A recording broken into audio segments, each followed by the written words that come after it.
এটা হলো $1,00,000 আর তোমার পিছনে 4 জন লোক আছে। তুমি নিজেই টাকাটা নিয়ে নিতে পারো অথবা তাদের সাথে ভাগ করে নিতে পারো। তোমার ন্যায্য অংশ হবে $20,000। কিন্তু যদি তুমি চাও পুরো 1 লাখে নিতে পারো, তাহলে বাকিরা কিচ্ছু পাবে না। বলো আমাকে তুমি কি চাও? নিশ্চয়ই। তার মানে কি বলতে চাইছো, সবটা চাও? না, আমি কাউকে চিনি না, আমি সবটাই নেব।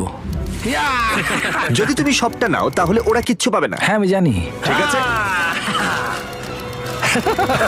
আমি অনেক পেয়ে গেছি, অন্যদের সুযোগ দেওয়া উচিত। কিভাবে এটা আমি রাখবো? হ্যাঁ, সব চলে যাবে। এই 4,000-এর মধ্যে তুমি কতটা চাও? 0। কি? মাত্র $4,000 বাকি আছে দেখে তোমার কেমন লাগছে? মানে মানুষটা সত্যি খুব লোভী। তোমার পরে দুজনের কেমন লাগবে বলে তুমি মনে করো? তাহলে আর 1,000 রইলো। আমি 500 নেব। এটা ন্যায্য? হ্যাঁ।